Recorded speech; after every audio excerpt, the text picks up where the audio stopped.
वन्दे वाणी विनायकौ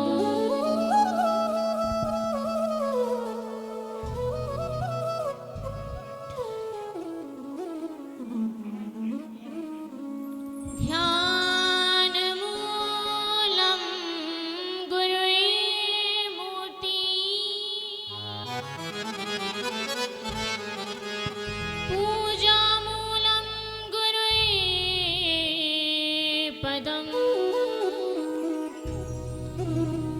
मन्त्रमूलं गुरुर्वाक्यम्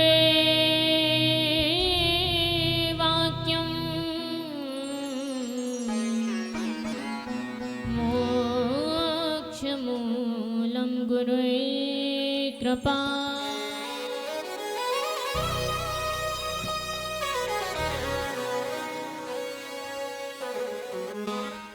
वंशी विभूषितकरा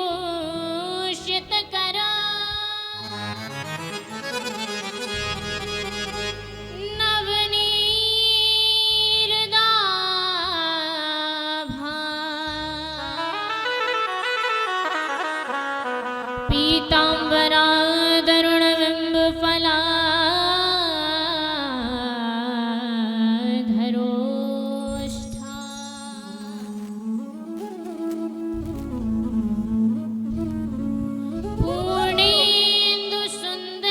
पूर्णेन्दुसुन्दरमुखादय विन्दनेत्रा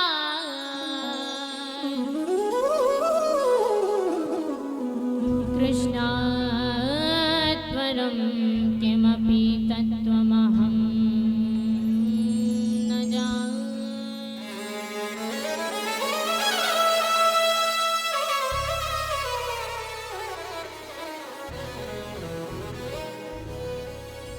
तप्त कांचन गौरांगी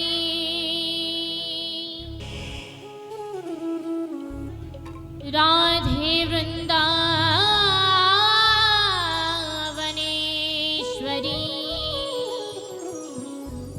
वृषभानुसुते देवी त्वां नमामि कृष्णप्रियै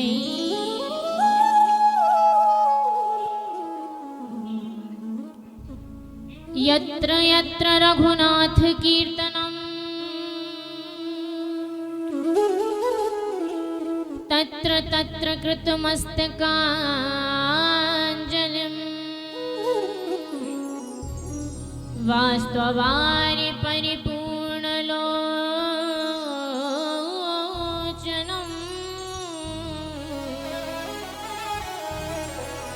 मारुतिं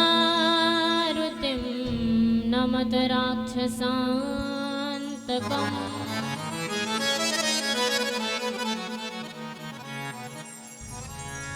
जय जय श्री राधे जय जय श्री राधे जय जय श्री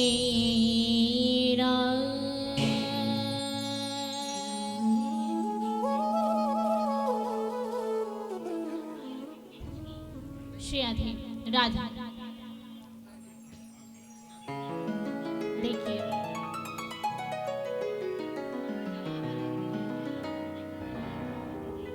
आप सब लोग आज यहाँ पर उपस्थित हुए हैं। आप लोगों के लिए कम लेकिन मेरे लिए बड़े सौभाग्य की बात है कि आज समस्त परिकर जो मेरा पूरा परिवार है, आज सबके बीच मुझे जो ठाकुर जी की सेवा करने का अवसर मिला, ये मेरे लिए बड़े सौभाग्य की बात है। और आप लोगों से विनम्र निवेदन ये कि जितना हो सके, कोई जबरदस्ती नहीं, लेकिन जितना हो सके अपने भावों को प्रकट कीजिए, क्योंकि जीवन में ये अवसर बहुत कम आते हैं जब हम ठाकुर जी के लिए अपने भावों को प्रकट कर सकें। लौकिकता है, हम यहाँ जाएंगे वहां जाएंगे, परंतु हम इस जगत के लोगों के लिए तो अपने भावों को प्रकट कर सकते हैं। ये अवसर हमें कई बार मिलता है, अक्सर मिलते ही रहते हैं, कहीं ये आयोजन, कहीं वो आयोजन, कहीं ये एनिवर्सरी पार्टी। लेकिन पता है सबसे बड़ी बात और सबसे खुशी की बात क्या है कि इस लौकिक कामना में भी धर्म को सम्मिलित करके जो काम किया गया है वो सच में महाराज सराहनीय है।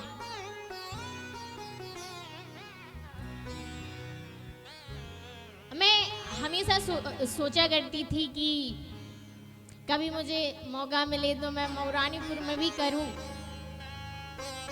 कई लोगों ने कई बार इच्छा भी बताई सभी लोगों ने कि हम चाहते हैं कि आपकी मौरानीपुर में कथा हो जाए तो कैसा रहेगा। हमने कहा अब हम क्या कह सकते हैं, आप लोग करा लो, हम तो बैठे ही हैं कथा कहने के लिए। लेकिन कई बार अवसर आया, परंतु कुछ परिस्थितियां ऐसी बनी कि जहां पर जन्म स्थान है, ये जन्मभूमि है, पर यहाँ पर ठाकुर जी ने सेवा का अवसर नहीं दिया। लेकिन आज आप लोगों की कृपा से ये अवसर हमें मिल ही गया। उसके लिए एक बार सभी लोग अपने लिए जोरदार करताल सेवा कर दीजिए और एक बार जोरदार जयकारे के साथ बोलिए राधा रानी सरकार की जय हो। हमारा अब लग रहा है कि भक्तगण बैठे हुए हैं। आज का ये सुंदर आयोजन कहने को तो हमारे भैया भाभी लगते हैं, लेकिन फिर भी एक उम्र को देखती हूँ मैं, और जिस प्रकार से पापा जी मेरे पिताजी भाई साहब कहते हैं ना, तो इस हिसाब से तो मेरी मति अनुसार मेरे ताऊ जी और ताई जी ही हुए। अब कहने को तो सभी लोग कहते हैं ना कि ये आज के जगत में कहते हैं नंद और भाभी का रिश्ता रे भैया, लेकिन ऐसा कुछ नहीं है। मैं तो बिल्कुल बेटी की जैसी हूँ और ताऊ जी का बड़ा आशीर्वाद मिलता रहता है। आज का ये सुंदर आयोजन हमारे पूज्य ताऊ जी और ताई जी की वैवाहिक वर्षगांठ के लिए आयोजित किया गया है और ठाकुर जी से प्रार्थना की इनके भावी जीवन को, इनके जीवन को प्रेममयी प्रसन्नता देने वाला पूरे परिकर को और हमारे ताऊ जी और ताई जी को ठाकुर जी की खूब कृपा प्राप्त हो, खूब कृपा बनी रहे और सदैव ठाकुर जी आप सब पर कृपा बनाए रखें और सदैव हमेशा साथ रहें। आज मेरी केवल इतनी प्रार्थना है। और महाराज एक विचारणीय बात देखिए, विचार कीजिए कि आजकल के लौकिक जगत में लोग बर्थडे पार्टीज, मैरिज एनिवर्सरीज मनाते हैं। क्यों मनाते हैं? इनका हेतु क्या है, इनका कारण क्या है? हर चीज का कोई ना कोई कारण होता है। इसका कारण क्या है जरा बताइए। हम जो बर्थडे पार्टीज ऑर्गेनाइज करते हैं, एनिवर्सरीज ऑर्गेनाइज करते हैं, इसका हेतु क्या है, इसका कारण क्या होता है? क्या कारण होता है? केवल मुझे सुनना नहीं है, कुछ कुछ उत्तर भी दे दिया कीजिए आप लोग। इसका कारण क्या होता है बताइए जरा। किसी को आया? किसको पता है? जरा जोर से बोल दीजिए, मुझे सुनाई नहीं दे रहा है।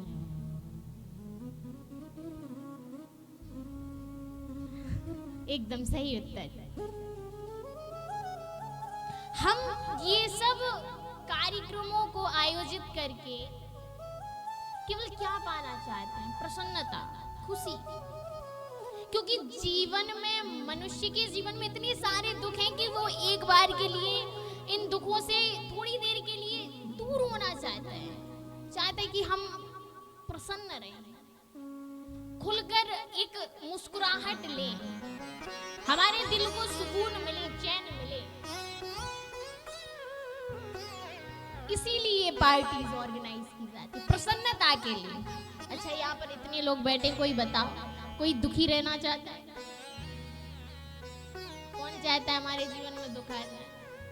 आप लोग छोड़ो, मैं खुद दुखी नहीं होना चाहती, तो आप लोग, हम लोग ये सब प्रसन्नता के लिए करते हैं। बोले कि क्यों प्रसन्नता ही के लिए क्यों करते हैं?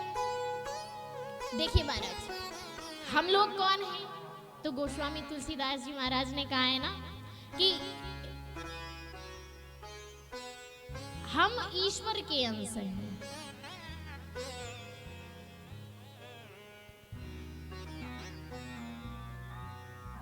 और ठाकुर जी क्या है? बोले आनंद के स्वरूप है।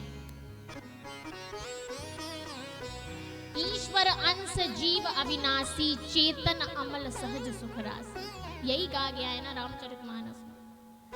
और जो अंश होता है वो अपने मूल स्रोत की ओर आकर्षित होता है। ये बात फैक्ट है, ये चीज प्रकृति है कि जो अंश होता है वो अपने मूल स्रोत की ओर आकर्षित होता है। आप कहोगे कैसे? प्रमाण दो। हम नहीं मान सकते ये बात। तुम्हारा जो प्रमाण, आप अग्नि प्रज्वलित करो, आग जलाओ। आग तो एक अंश मात्र है, लेकिन मूल स्रोत क्या है? बोले ऊपर सूर्य नारायण भगवान बैठे हैं। वो कहते हैं ना कि आग का गोला, कहते हैं ना। तो अग्नि को जलाओ। अब चाहे घर के बाहर जला लो, चाहे मऊरानीपुर में जला लो, चाहे झांसी में जला लो, और चाहे ताऊ जी कचहरी के सामने जला लो। कचहरी के सामने भी जलाओगे ना, तो भी अग्नि जो जाएगी कहाँ? बोले ऊपर, मूल स्रोत की ओर आकर्षित होगी।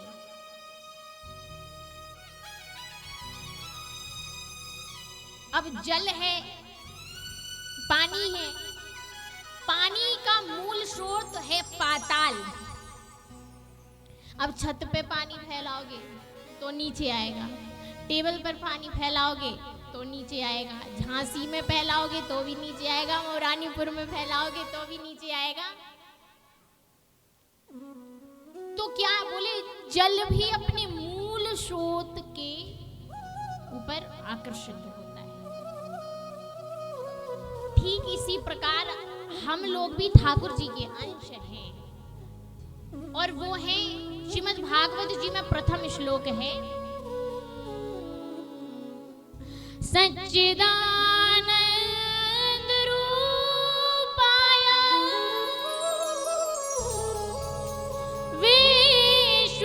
विश्वोत्पत्त्यादि हेतवे तापत्रय विनाशाय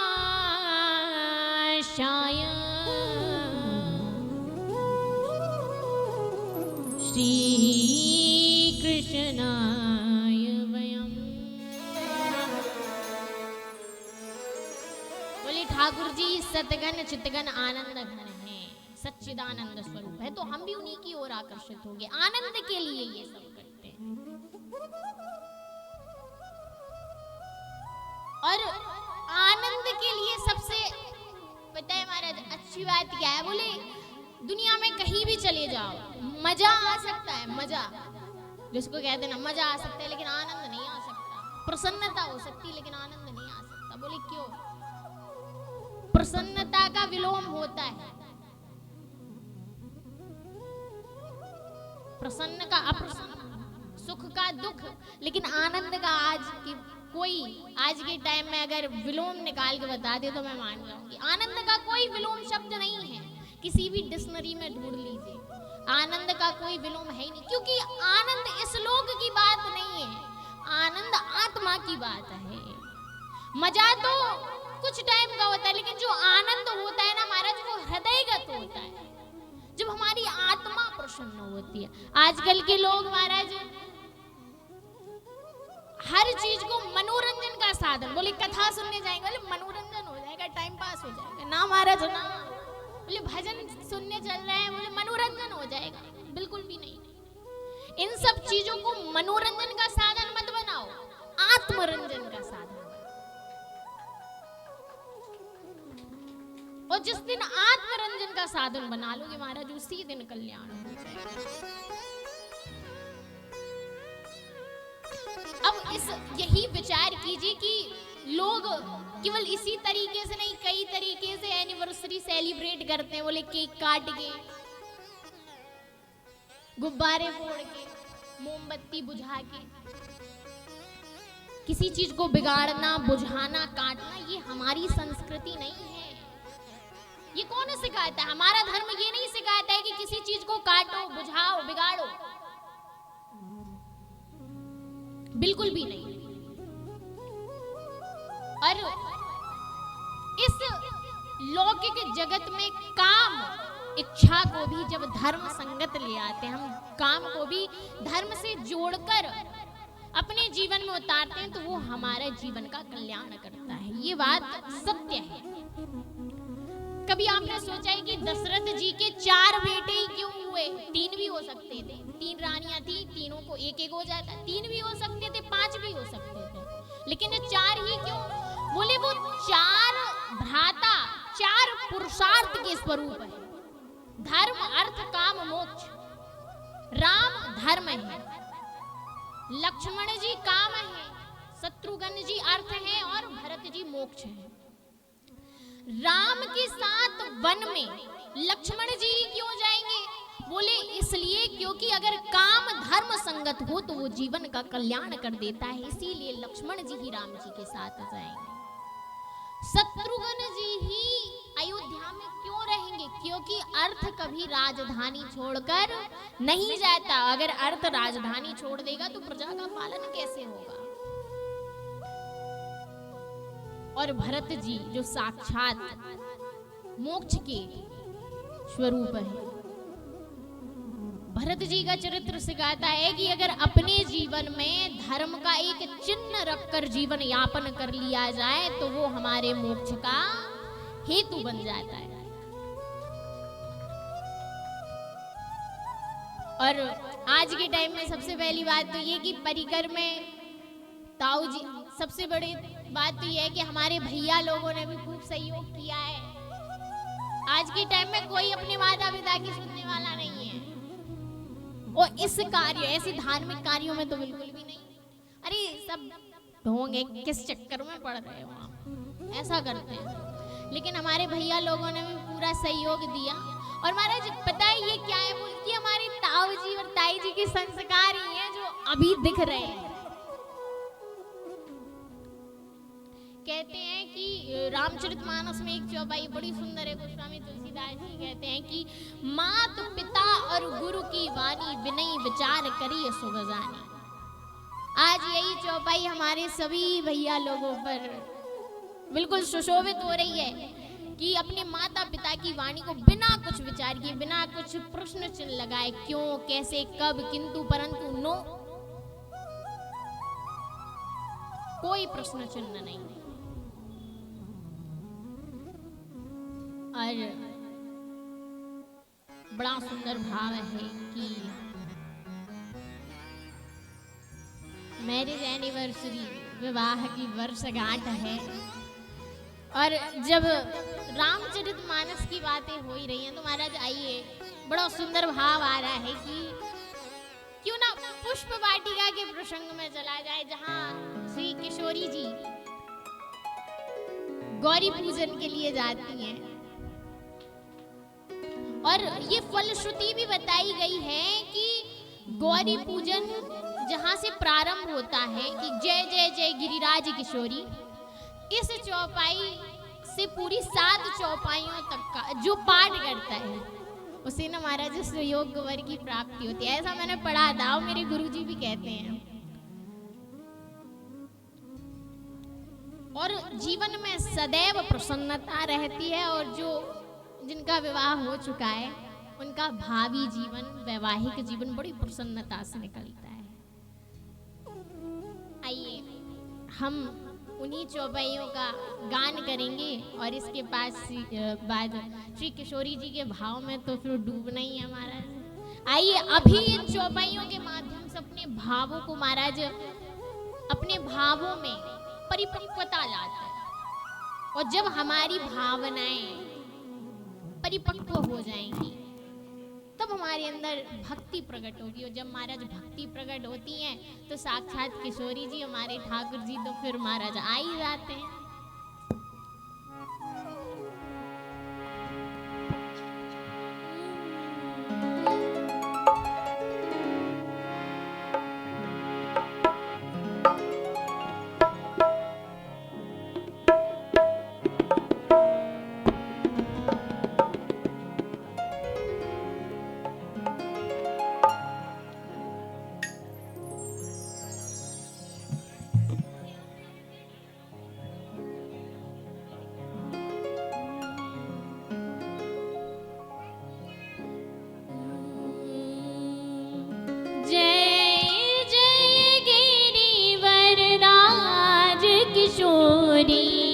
जय महेश मुख चंद्र चकोरी, जय जय गिरिवर राज किशोरी, जय महेश मुख चंद्र चकोरी।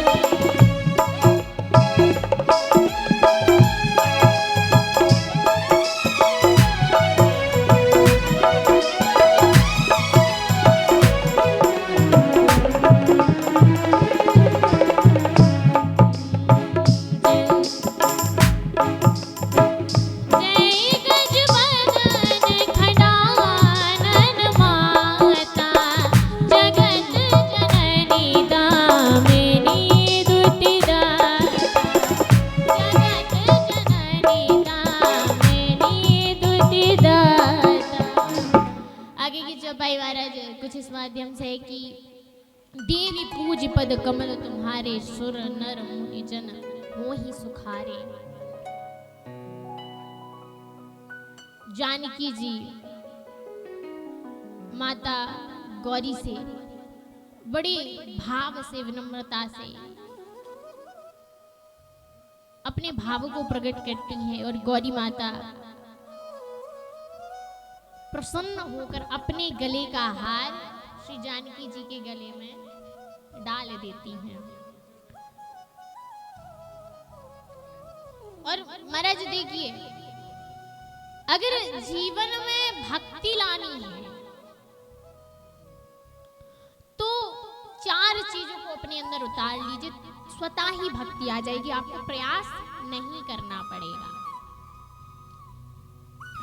पहली बात तो महाराज, जो दूसरों के साथ कपट करना होता है ना, ये छोड़ो। सबसे बड़े और गलत चीज तुम्हारा यही है, यही पूरा काम बिगाड़े हुए हैं। किसी के साथ कपट करना, छल करना, द्वेष करना, ईर्ष्या करना, ये सबसे पहले छोड़ दो। झूठ बोलना छोड़ दो। और ये मानते हैं महाराज कि कई लोग कहते हैं कि देवी जी मन नहीं लगता है भजन में, कोशिश चाहे जितनी भी कर लें। सही बात है, जब हम भक्ति की ओर अग्रसर होते हैं ना तो मन नहीं लगता, लेकिन फिर भी जबरदस्ती करो, करते जाओ करते जाओ। एक टाइम महाराज ऐसा आएगा, एक समय ऐसा आएगा कि आप बिना भजन के ना रह ही नहीं पाओगे। जब तक 1-2 माला कर ना लो, जाप ना कर लो, तब तक बिना भजन के रह नहीं पाओगे। आइए अब ज्यादा विलंब तो नहीं करेंगे, सीधा किशोरी जी के भाव की ओर चलते हैं।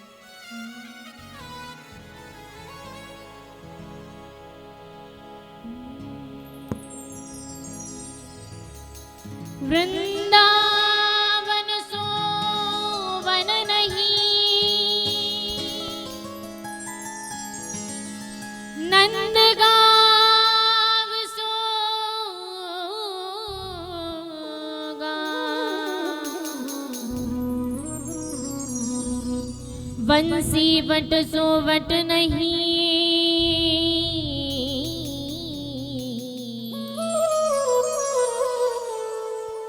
राधा नाम सो नाम। बोले राधा रानी सरकार की जय हो। महाराज देखिए, ऐसे काम नहीं चलने वाला है। बताओ, जयकारी में इतनी कंजूसी कर रहे हो, अभी तो बिल्कुल भी विलम्ब, अभी तो शुरू भी नहीं हुआ, प्रारंभ भी नहीं हुआ, अभी से इतनी कंजूसी करोगे तो कैसे चलेगा। एक बार जोरदार जगह देखिए देखिए, पहले ना आपको फायदा भी बता दीजिए, आजकल फायदे का जमाना है, फायदा हुआ तो करेंगे, फायदा नहीं तो कुछ नहीं। फायदा ये है कि जब आप जयकारा लगाते हो ना, तो देखो ऐसा कोई व्यक्ति नहीं है कि जिसने पाप ना किए। अब ये अपने अंदर अंदर की बात है, किसने क्या किया है, ऐसा नहीं है। मैंने भी कई पाप किए होंगे, मुझे नहीं पता है, लेकिन अनजाने में भी कई पाप बन जाते हैं। तो जब हम जोर से जयकारा लगाते हैं ना, तो हमारे सारे पाप बाहर आ जाते हैं, और जो धीरे से बोलता है ना उसी के अंदर चले जाते हैं। तो पहले के पाप तो हैं ही, ऊपर से डबल पाप, और तुम्हारा जो होगा तो तेरा जिंदगी भर। कोई चाहता है ऐसा हो? एक बार जोरदार ऊंचे ऊंचे हाथ करके बोले राधा रानी सरकार की। हाँ, ये बात है ना। आइए सभी लोग भाव के साथ चलते हैं।